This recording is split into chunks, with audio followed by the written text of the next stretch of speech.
¿En qué conversación no se habla de ESG, verdad?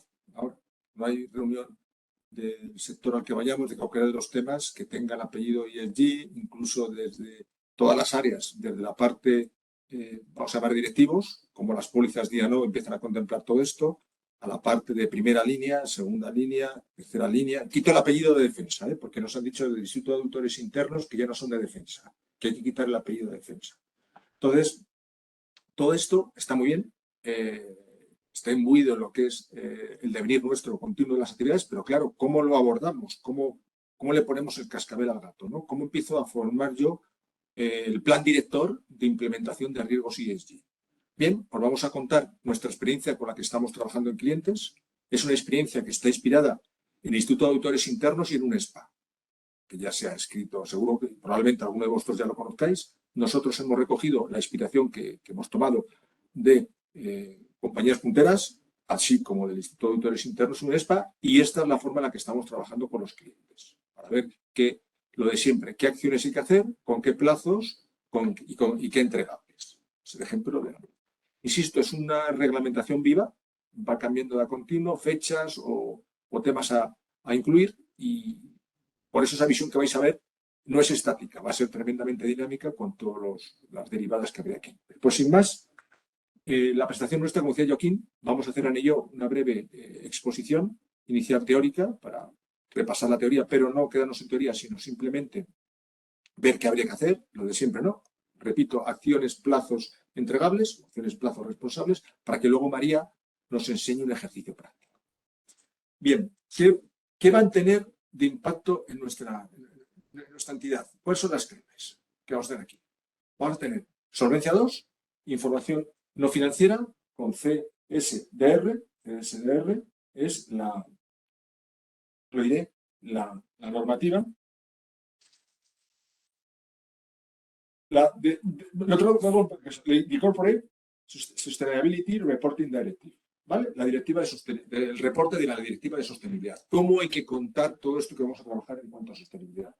Va a ver cómo influye el IDD y a los productos financieros. O sea, que van a ser los puntos que abarcan. Si os dais cuenta, el mundo solvencia 2, tanto quali como quanti, la información no financiera de CSCR, el informe que voy a tener que efectuar, IDD y productos financieros. ¿Ok? Sigo, paso adelante.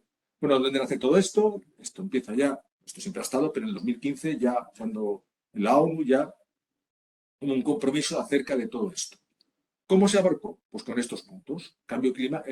Y es G. La parte medio ambiente, la parte social y la parte gobernanza. ¿Qué se quiere ver bajo el punto I? Cambio climático, mitigación y adaptación, cómo afecta a diversos productos, como por ejemplo seguro de hogar, cómo afecta al seguro agrícola, cómo afecta al reaseguro, etc. Vamos a ir contemplándolo. Uso de la energía, uso de materiales, uso del agua, contaminación y vertidos, residuos, ecosistemas y biodiversidad y economía circular. Por ejemplo, economía circular es, por ejemplo, MAFRE, en su sede, aquí en Majadahonda, en Madrid, ha creado un ecosistema de economía circular. Es decir, economía circular es que reutilizo todo, básicamente, por resumiros, ¿no? Entonces, hace esa parte que tenga, digamos, una gestión de residuos y la reutilización de los mismos. Pero que lo que nos afecta a nosotros del mundo ahí, recordad que nuestro plan, en nuestro plan contable, el grupo 3 es provisiones. El plan contable general es existencias. Esto no parece que nos vaya a afectar mucho así de salida, ¿no? Salvo la repercusión que puede tener para diversos ramos en tarificación, en provisionamiento, en reaseguro, etc. Nosotros trabajamos, además con aseguradoras, con otro tipo de entidades, como por ejemplo fotovoltaicas. De hecho, Soltec acaba de salir a bolsa y nosotros lo hacemos todo este tema de gestión de riesgos. Pues imaginaos todo el tema ESG, lo que les afecta para una fotovoltaica. Hacemos temas de minería en Chile. Imaginad todo lo que afecta. Pero en lo que es el mundo seguros, centrémonos en determinados ramos más que a otros, que es la suscripción, lo que es el reaseguro, ¿ok? Y viendo todo con el componente, sobre todo, de estos puntos que he visto, la parte más actual, lo de la sequía. Luego la parte de social, perfil de plantilla, formación, salud y seguridad de los empleados. Poco entre paréntesis Suecia, no me voy a extender. En Suecia hay una normativa que puedes ir a trabajar con tu perro. Es que yo con mi perro me concentro y trabajo mejor. Entonces, puedes ir a trabajar con tu perro. O incluso había una sentencia ya en España que ya no solo porque se ponga mal un familiar, sino que se ponga malo tu perro, te puedes quedar en casa a cuidarlo, porque si no te pueden tachar de maltrato animal, y más con la nueva ley que ha habido. Esto que os cuento no es broma, es verdad, ¿eh? Entonces, eso también es sostenibilidad. Salud y seguridad de los clientes, diversidad, derechos humanos, cadena de suministro, comunidad, esto más o menos, cómo se va a estar controlando todo esto. Sobre todo, y derivado a la igualdad, bajo el punto de vista fundamentalmente de la paridad. Y luego, afortunadamente, cada vez lo vemos más en los órganos de dirección, que hay un mayor nivel de paridad. Y por último, en la parte de gobernanza. En gobernanza es aquella parte que en seguros, por decir de algún modo, casi en ciertos aspectos, pues casi podría enseñar más que ser enseñado, ¿verdad? Como está lo del gobierno corporativo, con el sistema de gobierno y con ORSA, toda la parte de gobierno, gobernanza que tratamos con las funciones, con las políticas, con las líneas, la parte de actitud y honorabilidad de los consejeros, todo esto en seguro ya en cierto modo está bastante ya avanzado. Con este marco que estamos viendo, este es general, ¿eh? Que no estoy hablando de seguros, estamos hablando general. Vale, como sigo viendo un poco enigma, ¿qué es lo que tengo que hacer? Vamos a intentar aclarar ese punto. Pasamos. Otro tema, también importante a la hora de ESG. No olvidemos el resto de temas, porque ¿dónde está en ESG la parte económica? Hablo de forma directa. ¿Dónde está la parte tecnológica? ¿Dónde está la parte normativa quitando gobernanza? Es decir, de puertas para afuera, pero no por decir un modo, de puertas para adentro. ¿Qué contexto en el que estamos poniendo de inflación, tipo de cambio con el repunte del dólar, curva de tipos, ya lo sabemos todos cómo está repuntando la curva de tipos, cómo ha cambiado en este último año, cambio climático ya lo hemos hablado, cadena de suministros, por no hablar de COVID, crisis de Ucrania, la oferta laboral, pirámide generacional, todo está. Entonces, toda esta parte que vamos a ver son en cierto modo derivadas que hay que acompañar o hay que en cierto modo, dependiendo de lo que nos afecte o no, para ciertos productos, para determinados ramos, incluirlas en mi análisis ESG. Por productos financieros, pues a lo mejor no hay que olvidar la relevancia que tiene con el tipo de cambio, la curva de tipos. Cuando hablemos de lo que os decía anteriormente, suscripción, el efecto que puede tener la parte de la sequía o la inflación para cadena de suministros, etc. Y también considerando que todas estas variables que tenemos, casi todas esto que os cuento aquí, son exógenas. El exógeno, como todos sabemos, vive en el activo, no endógenas que viven en el pasivo. Casi todas estas exógenas son más de coste que de frecuencia, las endógenas suelen ser más de frecuencia que de coste. Las exógenas son igual para mí que para cualquier otra compañía, para mi entidad, perdón, que para cualquier otra entidad. Entonces, son temas que nos han sobrevenido, si os dais cuenta, cada año casi cae una. Entonces, ¿cómo lo mezclo esto con el tema ESG? ¿Cómo lo considero? Porque si os dais cuenta aquí, podríamos derivar para I, o para ES o para G, para alguna de estas tres. Es lo que hablábamos, que el tratamiento que vamos a hacer al ESG va a ser dinámico, porque en cada momento, en el ejemplo que vamos a poner, por ejemplo, de actualizar políticas, hay que contemplar lo que está ocurriendo fuera. ESG son temas de cómo lo que está ocurriendo fuera influye en mi empresa. O sea, que cuando tenga que actualizar políticas o hacer informes, no puedo obviar estas circunstancias exógenas. No es un tema mío, de mis procesos, de mis sistemas, de mi informática, ¿ok? De mis recursos humanos en la afección a mi negocio. No, no es de mí para afuera. Es de fuera para mí. ¿Ok? Que es un punto que vamos a tener que tener en cuenta. ¿Cómo voy a ser capaz de las circunstancias que están acaeciendo fuera, ser capaz de repercutirlos en mí? Con todo ello, sigo avanzando. O sea que de momento nos llevamos la forma general, la parte I, no afectaría tanto al mundo seguros, o sea, lo que os dije, ciertos ramos la suscripción del seguro, determinados ramos agrícola, hogar, tal y tal, multiriegos, perdón. Perfil de plantilla, pues la parte equidad, que en seguros está tratándose bastante bien, por decirlo de algún modo, y la parte de gobernanza, que en seguros, pues yo creo que bastante lo tiene a mano. Segundo punto, ¿qué voy a tener que considerar? Temas exógenos. ¿Cómo influyen temas exógenos en mi organización? No como temas de mi organización los repercuto fuera de la misma. ¿Cómo voy a ser capaz de trasladar o transmitir cómo afectan todos estos temas a mi organización? Pues con todo ello, vamos a abordarlo. Y nos quedamos con este cuadro, que va a ser fundamental. ¿Ok? Este cuadro hemos puesto la normativa, este cuadro hablo plural majestático porque lo ha hecho Ana, el impacto, la descripción y el estado y alcance. Azul, lo que entra para el 2022, la descripción.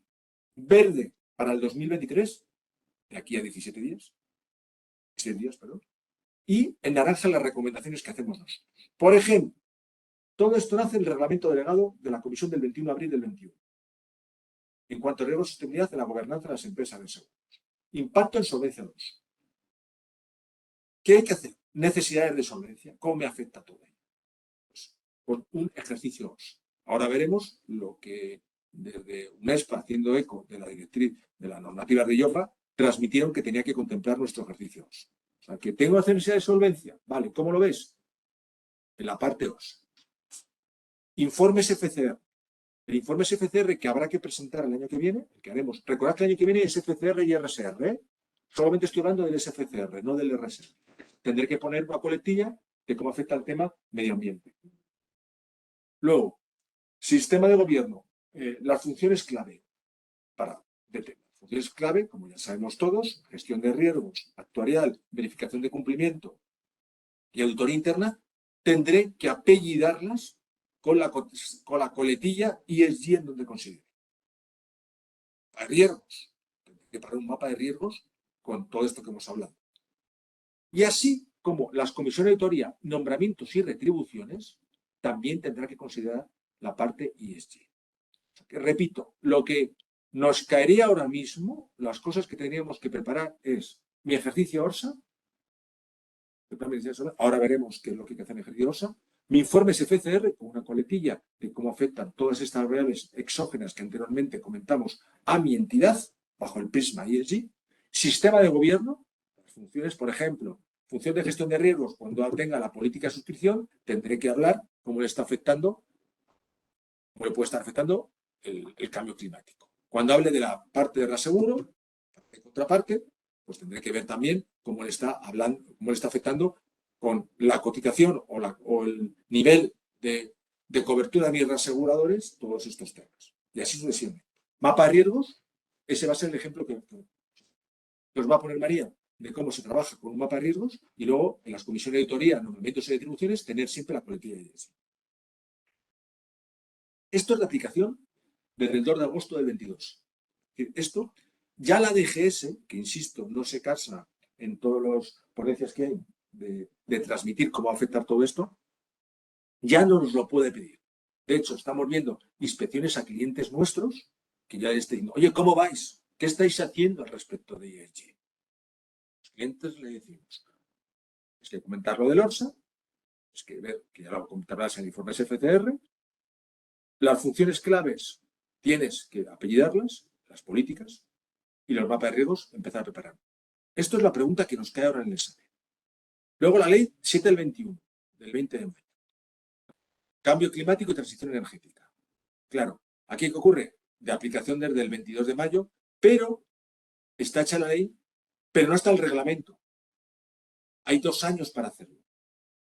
¿Vale? ¿Os acordáis la famosa frase del conde Romanones? Dame las leyes que yo haré los reglamentos. Entonces, está hecha una ley de lo que tiene que tratarse el cambio climático, luego Ana lo buceará en ello, pero estamos a expensas del reglamento. O sea que de momento aquí no hacemos nada. ¿Ok? Aquí estamos a expensas del reglamento. Reglamento delegado de la Comisión del 21 de abril. Lo mismo que hablábamos anteriormente. Aquí mención no el 1256, sino el 1257. IDD, relación con los clientes. Considerar las presencias de sostenibilidad de los clientes, integrarlo en las políticas, test de idoneidad, de aplicación desde el 22 de agosto del 22. ¿Qué ocurre?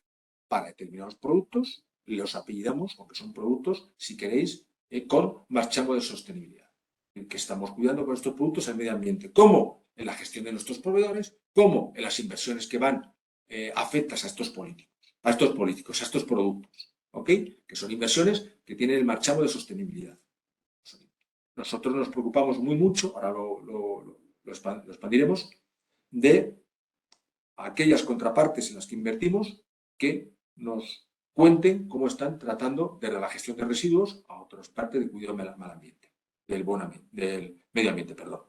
¿Vale? O sea que esto es lo que en ciertos productos nuestros tenemos que contar cómo tiene ese marchamo de sostenibilidad. Trabajamos con con proveedores que se cuidan de todo esto y nuestras contrapartes financieras del producto así lo hacen también. Estamos a expensas de un test de idoneidad que no lo tenemos todavía. Reglamento del Parlamento Europeo sobre la divulgación de la información relativa a la sostenibilidad en el sector de servicios financieros. Importante. SFDR, Salamanca, Francia, Dinamarca, Roma. Reglamento de divulgación de finanzas sostenibles, productos de inversión. Requiere divulgar información a nivel de entidad y nivel de producto. La aplicación de la ley de marzo del 21. ¿Qué significa?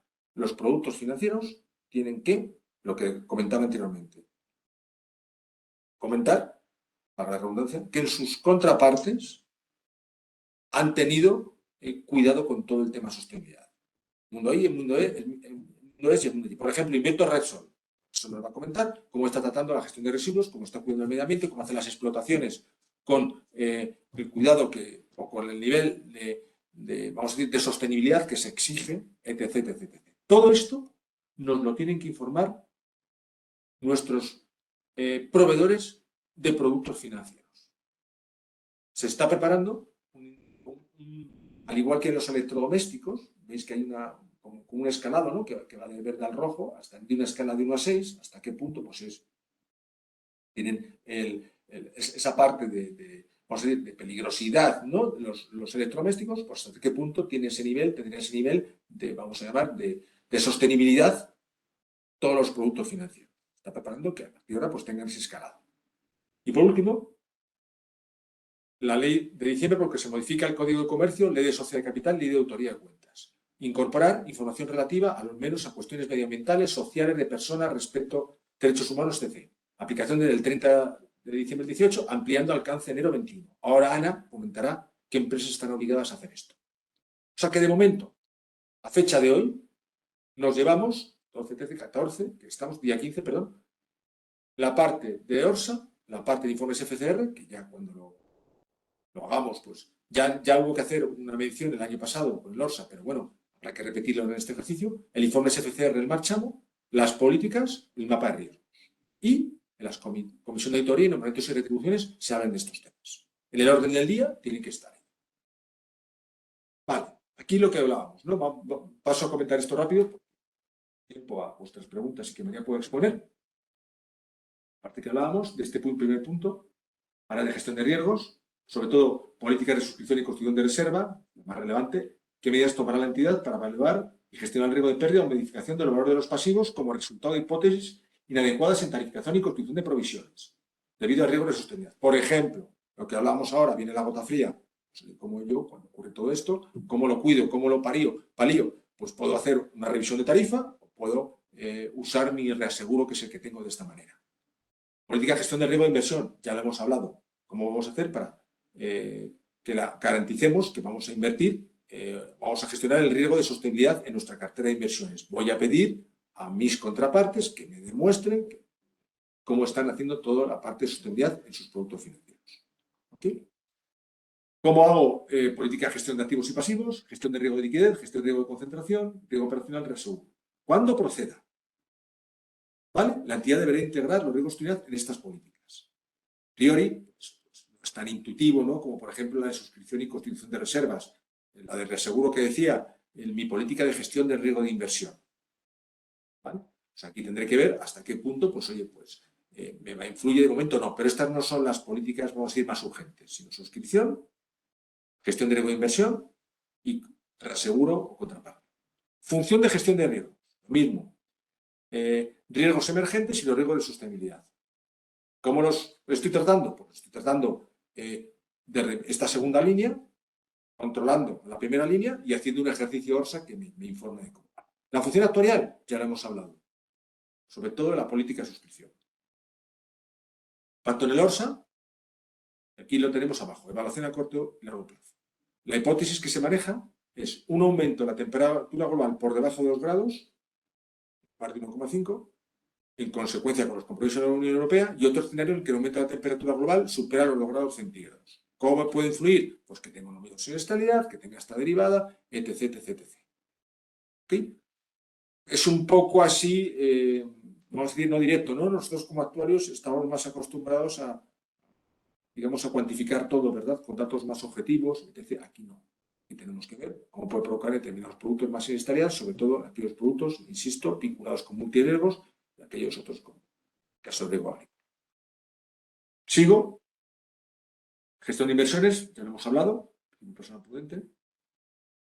Todo esto, gran parte de toda esta prestación nos la facilitará Joaquín. Definición de inversión sostenible. ¿Qué es aquello? Que se haga una actividad económica que contribuya a un objetivo medioambiental. Por ejemplo, a través de indicadores clave de eficiencia relativos al uso de la energía, energías renovables, consumo de materias primas, agua y suelo, producción de residuos, emisión de gas. Esto es lo que a determinadas contrapartes se vamos a pedir.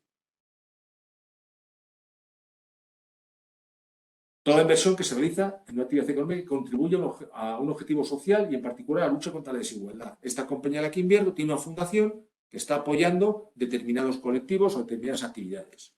O esta empresa, al margen de todo lo que hace de sostenibilidad, tiene un carácter social que dona parte de sus beneficios a la ONG X. También eso es un punto positivo que va a apoyar a todos. A nosotros nos gusta trabajar con ese tipo de entidades. Solvencia 2, ya lo hemos hablado. Identificar los riesgos, apetito de riesgo, política de gobernanza e integrarlos. Este es el ejemplo que María plasmará. Lo hemos visto también. Ley del cambio climático y transición. Acordaos, lo que nos faltaba el reglamento. Integración de riesgo del cambio climático en entidades cuyos valores están emitidos a negociación en mercados regulados, entidades de crédito, entidades aseguradoras y sociedades por razón de tamaño. Aquí, Ana, si quieres, por favor, complementar a qué tipo de entidades estarían las obligadas. Exacto, aquí este apartado de esta ley en concreto se refiere al informe que se deberá elaborar de forma anual dentro de los plazos, se deberá elaborar y enviar a la DGS dentro de los plazos del SFCR, haciendo una evaluación del impacto financiero sobre la sociedad de los riesgos asociados al cambio climático. En este artículo, en esta ley, se determina un poco la estructura que va a tener este informe, pero tiene de plazo hasta mayo 2023 para que se publique ya el contenido exacto del informe. Pero a día de hoy lo que sabemos es que se va a tener que elaborar un informe anual que se deberá enviar a la DGS dentro de los plazos del SPCR y indicando, según nos estipulen en principio antes de mayo de 2023, cómo afecta los riesgos asociados al cambio climático a nuestra organización. O sea que el año que viene no hay que entregarlo. Esperemos deberá publicarse esto antes de mayo del 23 para que en el SFCR dentro de 2 años, el del 24 sobre el ejercicio 23, sí tengamos que adjuntar. ¿Okay? Exacto, lo previsto es eso.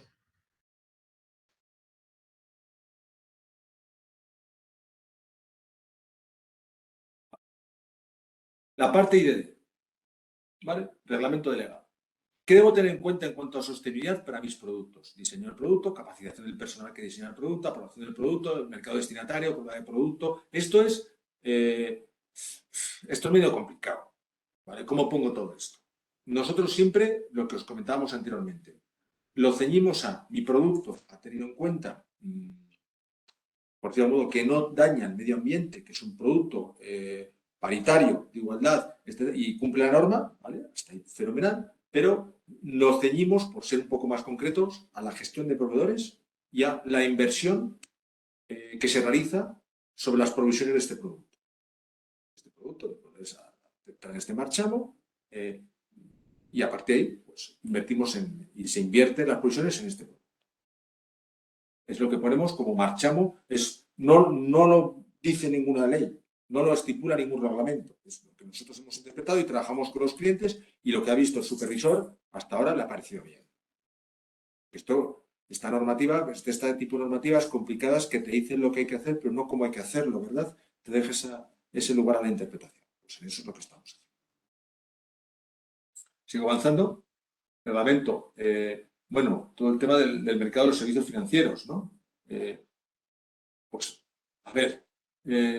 Transparencia en políticas relativas a los riesgos de sostenibilidad, incidencias adversas a nivel de sostenibilidad, políticas de remuneración, información precontractual. Vamos a ver. Volvemos a lo que decíamos antes. Aquí somos un poco más, somos concretos. Tú, contraparte financiera, explícame cómo estás tratando las empresas en las que esa contraparte, cómo estás haciendo la gestión ESG, cómo estás tratando todo esto, cómo haces una explotación justa del medio ambiente, por ejemplo, un Repsol, o la fotovoltaica, el ejemplo que tenemos nosotros. Cómo se hace una explotación del medio ambiente, vamos a decir, sostenible. Luego, cómo estás tratando el tema de la parte en tu empresa, sostenible, perdón, acorde al medio ambiente, la parte de sostenibilidad en tu empresa y cómo te decides a la norma. Por ejemplo, no puedo trabajar en una empresa que emita carbón o emita gases. Sí puedes, pero en ese escalado que hemos dicho, del 1 al 6, pues estará a un nivel 4 o 5 en cuanto a riesgo. ¿Okay? Entonces tendrá que contar, para entidades financieras no es tanto, sobre todo para entidades que trabajen, vamos a decir, con el sector primario, materias primas, que no es tanto para el sector industrial, perdón, pero no tanto al sector servicios. Empresas que inviertan en el sector servicios, pues no va a ser igual que una empresa que invierta en el sector industrial, una empresa que sea del primer sector. Empresas de primer y segundo sector, no para el sector de servicios. Los servicios habrá que ver, pues, el tema de paridad que hablamos y gobernanza, pero no tanto la parte I. Sí tendrá que contar cómo gestionar sus residuos, etc, etc, etc. Pero es lo que le vamos a pedir a nuestro. De hecho, los que trabajáis con estos temas, ya estaréis viendo que las contrapartes ya se cuidan muy mucho de informar al respecto de todos estos. Quito esto. La ley que se modifica el Código de Comercio, ¿no? Si quieres comentar también, por favor, Ana, este punto.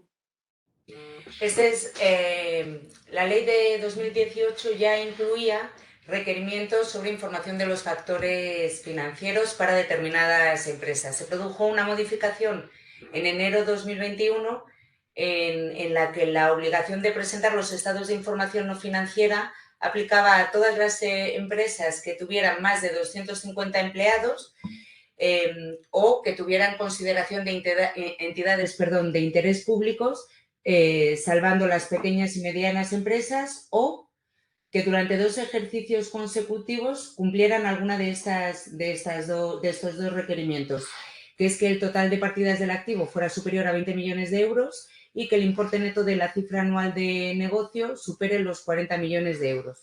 En vez del I que he dicho, sería una de las dos.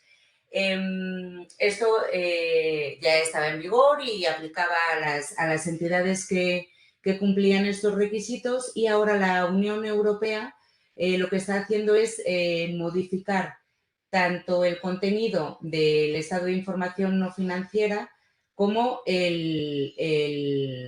la aplicación, qué entidades se van a ver afectadas por estas modificaciones.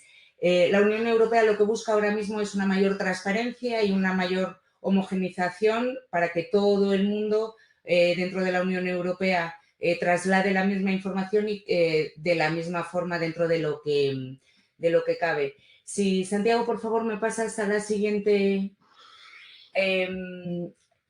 En junio de 2022, lo único que sabemos que se ha acordado hasta ahora, o que se ha publicado que se ha acordado, porque están ahora en periodo de consultas y desarrollos y demás, es lo que se ha acordado en junio de 2022 es el acuerdo de la entrada en vigor de los cambios y de las empresas a las que va a afectar, siendo los que están recogidos aquí en estos 3 puntos. A partir del 1 de enero de 2024, los cambios afectarán a las empresas que a día de hoy tienen que presentar el estado de información no financieros sobre la información del año 2023. El 1 de enero de 2025, además, afectará a las grandes empresas que hoy en día no están sujetas a la presentación de este estado de información y que tengan más de 250 empleados. Y, por último, el 1 de enero de 2026 se afectará a las pequeñas entidades de crédito y pymes cotizadas, que tendrán que reportar la información del 2025. Pero en este momento estamos esperando a ver cuáles son las modificaciones que va a poner la Comisión Europea sobre el informe actual. Bueno, esto cuadra mucho con lo que habíamos hablado anteriormente del reglamento. Si os dais cuenta, en el año 24 habrá que reportar del 23 lo que decíamos este informe financiero.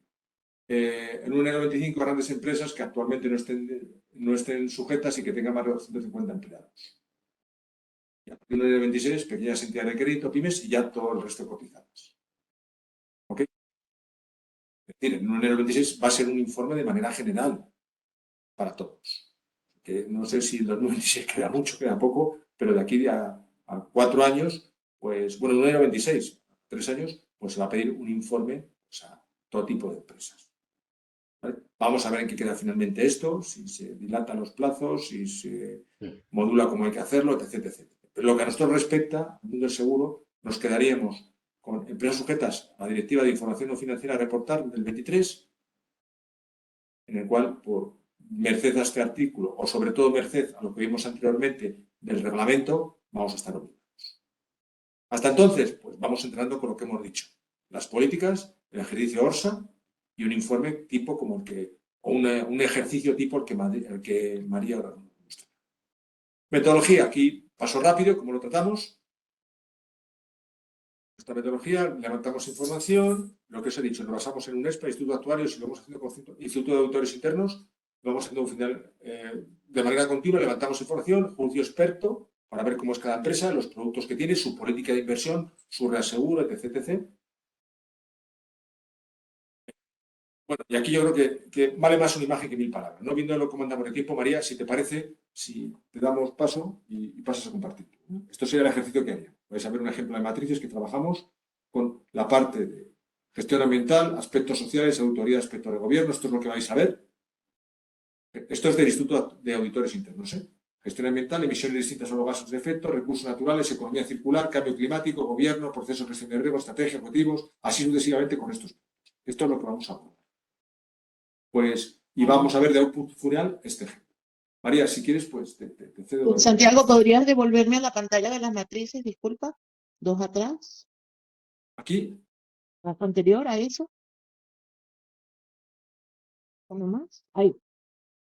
Antes de entrar en el aplicativo, simplemente comentarles que, como todo, para poder hacerlo más expedito y que nos ayude a controlar todas estas normativas, siempre es bueno apoyarse de un aplicativo. Ahora, este aplicativo se basa en la metodología que Área 21 por más de 15 años ha aplicado a sus clientes y lo hace a través de la aplicación de matrices que ya están preconcebidas. Es decir, ya nosotros en este momento tenemos 3 tipos de matrices, ¿no? Una matriz que tiene 50 riesgos ad hoc para lo que son las empresas aseguradoras, ¿vale? También tenemos una matriz muy general que vale para cualquier tipo de empresa que agrupa más de 100 riesgos. Y al final tenemos también una pequeña para aquellas empresas pequeñas que están iniciando su cultura de gestión de riesgo y que quieren ver cómo están a nivel de sostenibilidad, que es un autoeditable, que con contestar algunas preguntas, pues el sistema les ayuda a tener un diagnóstico de cómo está la organización. Entonces quería que tuviéramos esto en mente a la hora de ver el aplicativo. Que vamos con esta matriz que está en rojo a las aseguradoras, con esta matriz que está en verde a todo tipo de entidades, y con esta pequeñita que es un autorrellenable más sencillito para cuando haya que hacer ese momento que preveíamos para el 2026, que todo tipo de empresas tengan que hacer. Es un ejercicio muy sencillo y muy fácil. María, ¿cuál nos vas a mostrar de las tres? ¿Qué ejercicio vas a Voy a mostrar la primera, la de las aseguradoras, Bien. para que vean cómo se ve. Voy, por favor, me dicen si ya ven la pantalla de gestión RIS.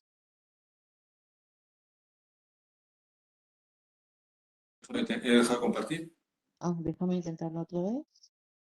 A ver.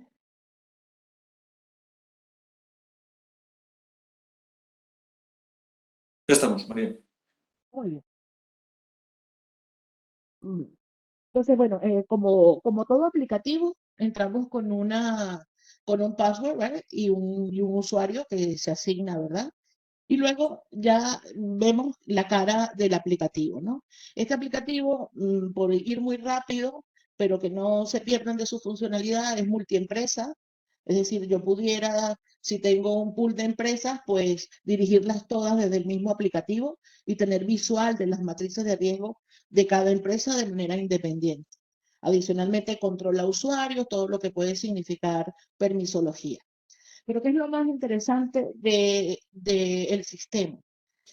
Que como es un sistema especialista en ayudarnos a gestionar riesgo, para él la matriz de sostenibilidad es una de las varias matrices que tenemos, como pueden ser las TICs, como puede ser calidad del dato, como puede ser BCP, y como puede ser la gestión de riesgos total de una organización, ya viéndolo desde el punto de vista global.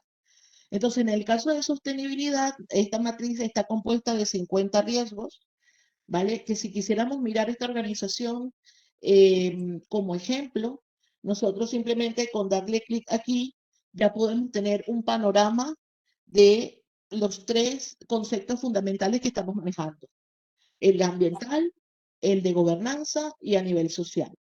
Y aquí vemos cómo es la composición de los riesgos. En este caso, la mayoría de los riesgos se concentra en el área de gobernanza, ¿vale? Por todas las políticas que tenemos que actualizar, informes, etcétera. Y hay un componente ambiental y hay un componente social, evidentemente. Pero para todos esos renglones podemos visualizar el impacto que tiene la organización, la probabilidad de que el riesgo ocurra, el riesgo inherente que resulta de aplicar esa probabilidad, y lo más importante es que luego podemos visualizar evaluando los controles de la organización, que ahora mismo vamos a ver cómo lo hacemos, podemos tener ya la vista de cuál es el riesgo residual. Aquí, por ejemplo, en esta organización, fácilmente vemos que en el tema social están bastante bien. Fíjense que acá abajo tenemos el cómo lo medimos, ¿no? Entonces, si nos vemos al riesgo residual, decimos, bueno, que está es un riesgo moderado, ¿verdad? Está bastante bien. Pero tenemos que tener visual en el riesgo ambiental y en el de gobernanza, que es donde tenemos riesgo significativo, ¿no? Ahí deberíamos poner como la luz. Pero no nos quedamos en ese lente, sino que podemos ir un poco más abajo buceando y podemos tener ahora, imagínense que este aspecto ambiental lo explotamos, ¿vale? Entonces, en esta vista, yo pudiera ver lo que se trata de cambio climático, lo que se trata de gestión ambiental. Si me voy más abajo en gobernanza, lo que tiene que ver con corrupción y soborno. Si me voy más abajo, veo código de ética. Si me voy al área fiscal, veo fiscal. Todo lo que tiene que ver con transparencia. En el caso social, todo lo que tiene que ver con innovación, con formación. Entonces, básicamente, lo interesante de esto es que yo puedo desmenuzar de buena manera todos nuestros riesgos ESG. Y inclusive hay un tercer nivel que es todavía mucho más grande, que tiene 21 eslabones, donde puedo seguir buceando acerca de todo esto. Y cosas interesantes, que si ya yo tengo mi evaluación hecha, yo la puedo exportar a Excel, ¿vale? Fácilmente. Y poder pegar en mi informe tal cual los colores que trae el aplicativo, ¿vale? Y tener ya una valoración de cómo estoy en cada uno de mis puntos. Aquí la pregunta que nos hacemos entonces es, ay, ¿cómo llegamos a eso, a ese mapa también hecho? ¿Qué tengo que hacer? ¿Será que tengo que saber cuáles son los riesgos que están allí? No. Simplemente apenas damos un clic aquí, el sistema ya viene preconfigurado y ya tiene esos 50 riesgos precargados. Yo simplemente tengo que ir revisando cuáles son todos los riesgos. Fíjense que aquí voy a ir bajando y tengo mis 50 riesgos vistos de 10 en 10, ¿vale? Y puedo ir trabajando con cada uno de ellos. Puntos interesantes. Oye, yo quiero solamente ver los que apuntan al área ambiental. Muy bien, pues entonces puedo filtrar y puedo ir solamente inspeccionando mis riesgos ambientales. Ah, pero es que no quiero eso.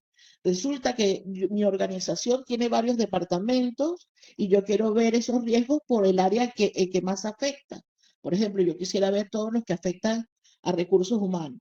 Entonces, fíjense que aquí nos sale la formación del personal, código de ética, las políticas de remuneración que había comentado Santiago anteriormente, los contratos que tenemos con los proveedores, el proceso de contratación personal. Entonces, el primer punto interesante es que controlo mis riesgos. Además, tengo permisología. Si ven acá, yo puedo saber si un riesgo ya lo hemos revisado, aprobado, evaluado y está listo, o si apenas estamos trabajando en él, como en este caso, o si hemos creado un riesgo nuevo que estaría en estatus creado y no lo hemos tocado. Con esto, ¿qué visual tenemos? Que podemos estar trabajando en la matriz y saber en qué situación está mi riesgo en este momento. Vamos Sé a hacer el ejemplo, ¿sí, Sandra? María, disculpa, de salida se ofrecen 50 riesgos que la empresa puede, igual, alguno que no le afecta o tener otro que no está aquí metido, con lo cual se puede incluir. Yo, antes de seguir, porque nos gusta mucho y creo que es importante para todos los asistentes, si puedes dar una foto por subtipo, por esa gama cromática que teníamos tan avanzada, ¿no? Que salían, creo recordar, 20 y tantos. Si es por riesgo, mira, si se fijan por riesgo, al principio, vete por favor por riesgo al principio, si eres tan amable, María. Ahí está. Por área está, ambiental, gobernanza social, vete por riesgo, por favor. La segunda.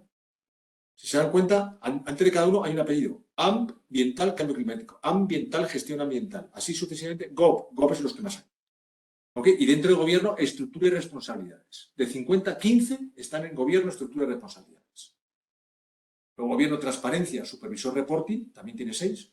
Y así vamos viendo un poco. Y María, ya, por favor, si puedes, por área, gestión de riesgos, o lo que fuere. Vale. Voy allá, corriendo. Aquí estoy. O sea, vamos viendo. Aquí va más abajo, aquí entra dentro del mundo del cambio climático, todavía va, así es un tema de estrategia o de objetivos, o si va directamente a emisión de gases y contaminación, hacia un nivel aún más abajo, ¿vale? Esto es lo que enseñamos y lo que pues, ha tenido buena aceptación, que os queríamos mostrar. Con esto es lo que de momento se pide. Es decir, vale, yo vení un jueves por la tarde en una reunión al colegio para ver qué me llevo para casa. Llegas para casa. Ir viendo el ejercicio ORSA, con ese cambio de hasta un incremento de 2 grados, entre 2 grados, grado y medio, la temperatura, cómo puede afectar a mis productos. ¿Qué? En un ejercicio cuantitativo, pues ¿cómo lo hago? Pues a lo mejor con una mayor siniestralidad por causas meteorológicas, os pongo un ejemplo, no a todos los ramos. Un segundo punto, sí que sí tengo que apellidar determinadas políticas, con el componente que estoy teniendo en cuenta, la evolución que tendrá la parte ESG de suscripción. Soy un poco pesado, disculpad que lo digo varias veces. La parte de aseguro, la parte de política de inversión. ¿Sí? Tengo que ver los activos en los que invierto. Tengo ese marchamo de ESG. Y cuarto y último, una foto como esta que os estamos mostrando. Que os llevéis eso, se salva el punto. De momento, ahora hemos con Joaquín, ¿no? Esto es quizá con sacar un 5 o un 6, al menos de momento, igual que hay otros ejercicios que hay que sacar un 10 y todos queremos sacar la mejor nota posible, de momento, lo que Rozado ha aprobado va bien. Ya cuando tengamos el reglamento, cuando haya que hacer esos reportes que al final Ana comentaba, ya sí podemos ir a por nota. Pero de momento, ante la definición que hay, esto ya está visto con el supervisor, ha tenido aceptación y le gusta. Disculpa, María, que era por recopilar. Muy bien. Sí, aquí si queremos profundizar, pudiéramos estar largo rato, pero sí me gustaría que se llevaran que el aplicativo nos acompaña muchísimo en conocer, por ejemplo, qué cosas debo preguntar o qué debo mirar dentro de cada riesgo. Por ejemplo, a mí se me ocurrió poner el código de ética, entonces, que lo nombramos varias veces. Entonces, mirando el riesgo dentro, el sistema tiene un apartado donde me dice cuáles son los puntos que yo debería chequear de ese código de ética. Si existe, si está adecuado, si se hace difusión del mismo, si te hago seguimiento. Y por aquí nos dice, y no te olvides de mirar si está contemplando los riesgos de sostenibilidad. Entonces, es interesante porque además de que puedo describir en detalle tanto las eficiencias, lo bueno que me funciona o los controles que tengo en la organización, también puedo describir las ineficiencias y además de evaluarlo, que vimos perfectamente cómo sale el mapa, donde yo de aquí ya evalúo el riesgo y le digo cómo se comporta, tengo todo un área donde puedo hacer un desglose de los gaps, de las cosas que están mal y tengo que mejorar en ese riesgo y inclusive llevar un control de si el riesgo lo voy a asumir, si el riesgo está en proceso, si está pendiente, si lo voy a transferir a través de algo. E inclusive ayuda a la organización a que si hay controles que hay que ejecutar, pues le recuerde a los dueños de proceso cuándo tienen que ejecutar esos controles a través de citas que le coloca en su calendario. Y le dice, recuerda que para este día tienes que ejecutar tal control, ¿vale? Entonces, es un poco que el aplicativo nos ayuda a que si queremos mostrar efectivamente nuestra gestión de riesgo en temas de ESG, pues te da todas las trazas que requiera, porque todo, como verán, está numerado. La matriz tiene un número, los riesgos responden a un número y los gaps y los controles que se crean también tienen un ID que los identifica. Inclusive dentro de controles podemos crear las evidencias, podemos cargar el informe, el análisis, las pruebas de que todos esos controles se han llevado a cabo. El certificado de mis contrapartes donde invierto, etc., etc., por ejemplo, aquí para que os sostenga. Por poneros un ejemplo, las políticas actualizadas, esto nos sirve un poco también de repositorio de datos para todo lo que es la gestión ESG. Correcto. Además, Santi, que nos incentiva la comunicación de la organización, involucrar a la organización. ¿Por qué? Porque yo en cada riesgo puedo establecer comunicaciones, comentarios en mi matriz y mandar correos electrónicos de recordatorio y marcarme puntos para que no debo olvidar. Entonces, es interesante porque te permite interactuar con toda la organización. Podéis ver, pivota de nuestro aplicativo de gestión de riesgos, extraído, de modo el continente es aplicativo de gestión de riesgos, pero ¿qué ocurre? Que hemos cambiado el contenido adaptado al mundo ESG. Perdón, no sé si corté a alguien que iba a decir algo, disculpad. No. Me faltaba solo una cosa que me gusta siempre mostrar, que es que la pregunta que siempre nos hacen, Santi, ¿qué pasa si yo hago la primera matriz y cómo puedo evaluar mi evolución? ¿Vale? Entonces, el sistema te permite, fíjense que voy a agarrar dos riesgos que tengo aquí. Este que está actualizado lo voy a aprobar, ¿vale? Voy a decirle que está ok. Y luego verán que yo voy a poder, esa matriz la voy a poder aprobar y voy a poder generar una matriz nueva automático. Es decir, no tengo que volver a transcribir toda la información y luego, a partir de esa nueva matriz, generar una versión en donde yo puedo mantener en el aplicativo las N versiones de evaluaciones que haya hecho de mi organización, sin perder ninguna y pudiendo hacer comparativo. Eso era el punto importante que quería comentar allí. No sé si... Es importante también recordar que nosotros no solo trabajamos en el sector seguros, trabajamos en 9 sectores diferentes. En el sector, si queremos, vamos a decir, el sector eclesiástico, incluso colegios, hospitales, sector del agrícola, es decir, tenemos un pool de 9 sectores en los que estamos trabajando. Entonces, por eso, esa primera matriz que era de seguros, luego hay otra matriz extensible a otros sectores y nos vamos retroalimentando de unos a otros. Insisto, el grupo contable 3 existencias en seguros no tiene tanta... se había visto aquí lo que más mandaba, era la parte 2, la parte social, la parte de gobernanza. Perdón, la parte G, perdón, la parte de gobernanza. En otros sectores no es así, manda mucho más la parte I. Podéis imaginar en las fotovoltaicas que tuvimos que hacerlo, etc. Manda mucho más, va viendo por sectores.